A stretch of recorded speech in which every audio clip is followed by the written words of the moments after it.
Now I got that block up in there.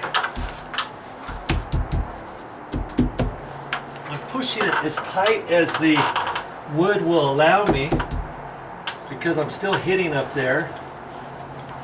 I don't have to measure this one, do I? I can just hold that up there, take my pencil, scribe it like that, and then pull this out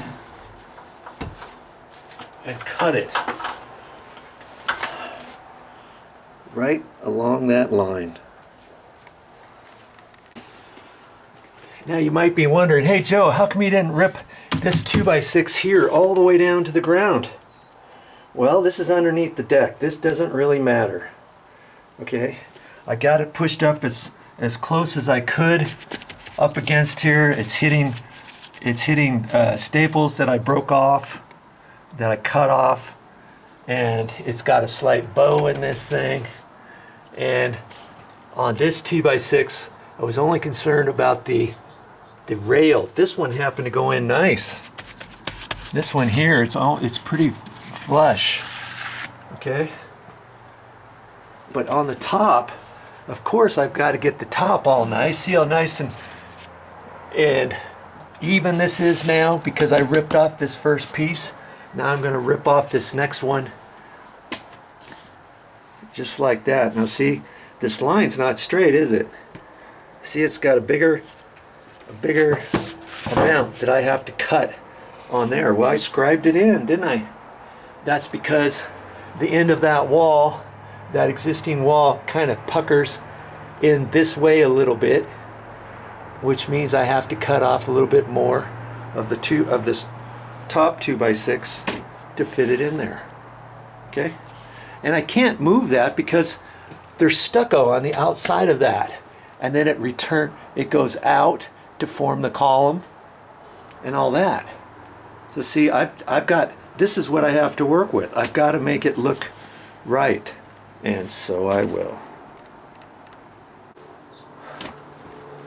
That looks nice. That looks very nice. Now, I put liquid nails, boom, boom, boom, on that one, and I drilled from the top down. Now see this flashing's here, and I'm not gonna take that off. I still have to clean some more stuff off. This took forever. This is like a rubber membrane that was on the old stuff, and I'm going to take that off. Then there's another piece of flashing that goes from here up, and then that's where the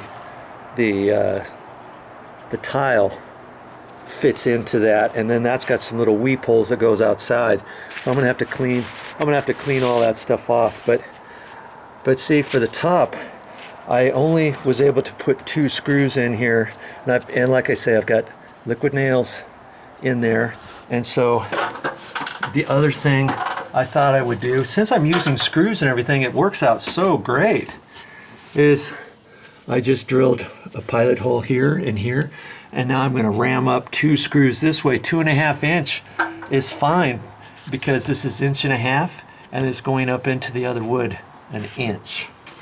And so I'm going to just take my ratchet drill, I don't know what you call it, impact drill or something, and I'm going to go ahead and use my 2.5 inch screws.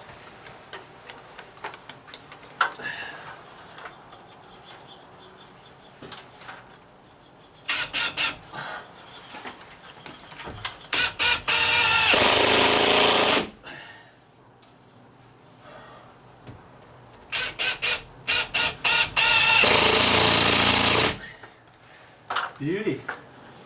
That's why I also pre-drill the hole up almost 2.5 inches, and the way that I can do that is on my drill bit.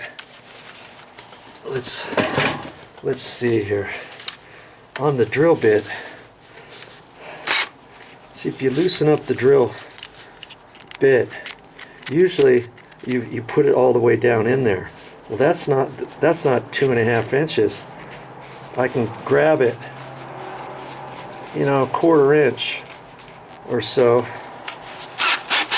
tighten it up, and it makes the drill bit a lot longer. See, that's 2 3/4 inches. See, whereas before it was way less.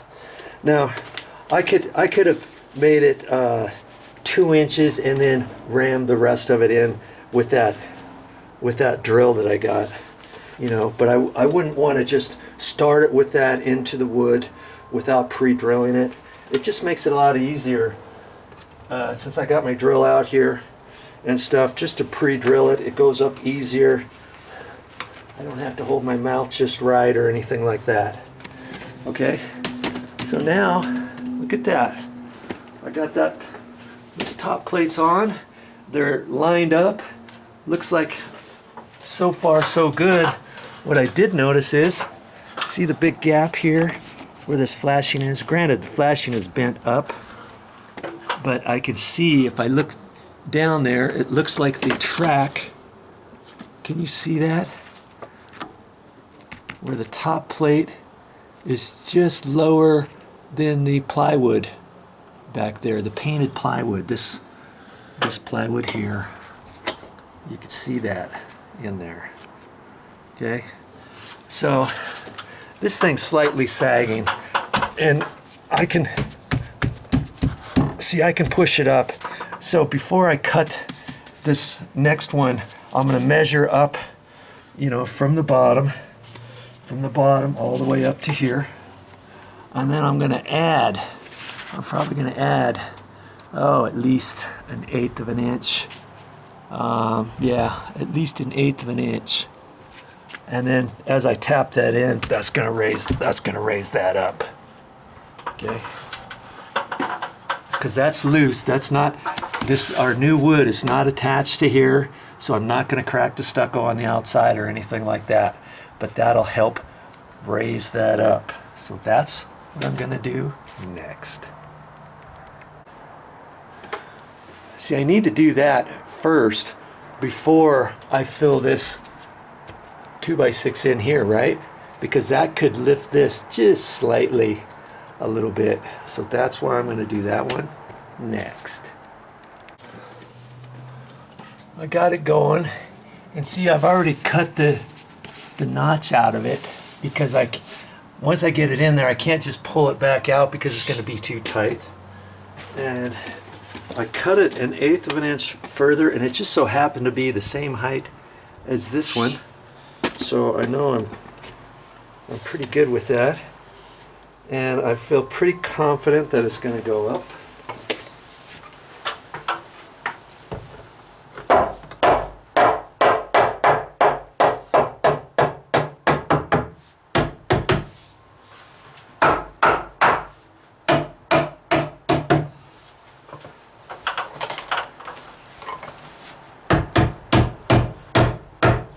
Nice.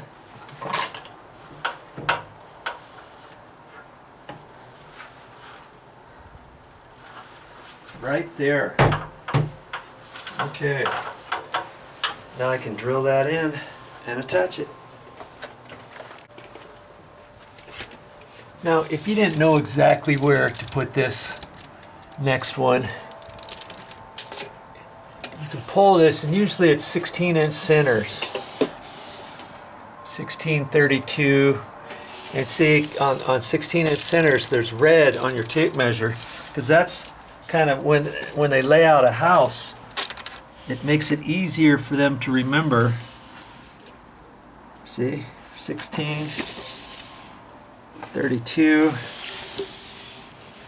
and I put a mark right there at 48, and that's what I did up here, 1632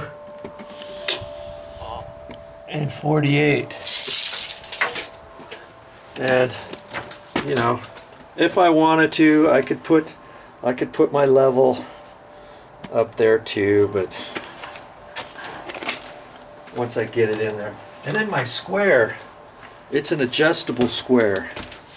Okay, you just loosen that up, and then you can slide this wherever. So usually I keep it long, but then you can adjust it like that, and see, look, there's even a little level there. I don't use that much for anything. If you're installing window stools, you could use that.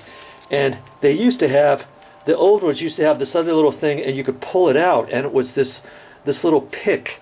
It looked kind of like a scratch-all.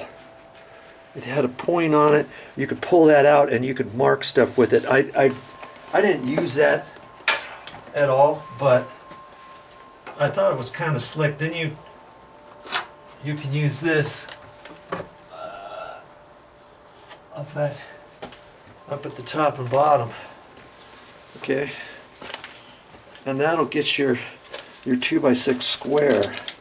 And then I just kind of slide that up. I kind of leave it long, you know, in there, so it fits in my nail bag. I've got a certain spot for it right there. There's a hook there, and if I had it halfway, it would always fall out. Okay, so now I can cut my last 2x6, and I'll hold it up there, and I don't know, I'll probably have to put a little notch in it, kind of like these bores here. Okay, this one and this one. Funny thing, on this one, down at the bottom, I pushed it up nice and tight. And look, it's flush. Isn't that something? There was no way I could have made that flush. It would have stuck out, and was stuck out way above that. That's why I ended up ripping that down. You remember? Okay, so now I'll measure that, and chances are I'm gonna have to rip it down. In fact, I can take a little block of wood before I cut it, hold it up there, and see the last one I had to cut at 3/8. This one I only have to shave off about a 1/4 inch or so, 3/16 or so, not very much. Okay. All right. Yeah.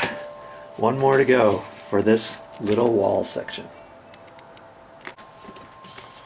Let's see, back to this last 2x6. I went ahead and put my funky little brackets in there, and that'll hold it. How else was I supposed to attach this back? Toenail it? If I toenail it, the nails are going to probably split this, because the end of the wood is right there, and sometimes the toenails go out, and it's not very sturdy. Look, I've got this whole bracket here. That's not going anywhere. You know? And then, like I say, I'll take my my sheetrock knife, and I'll cut that back. I'll cut it in there tight, and then I'm going to end up putting liquid nails, construction adhesive, all the way down there. In fact, I'm going to put the construction adhesive along this too, because this is new wood, and it will act as though I've got staples or nails from the OSB plywood coming into the 2x6, when in reality I really don't. Okay, and what I could have done is, before I put this up, I did put liquid nails right in here, you know, from this point this way. I could have put some along the back edge of that as I lifted it up there, so that there was some in there. I should have done that, but you know, it still looks good, and I'll still be able to put the liquid nails in there before I call this wall complete.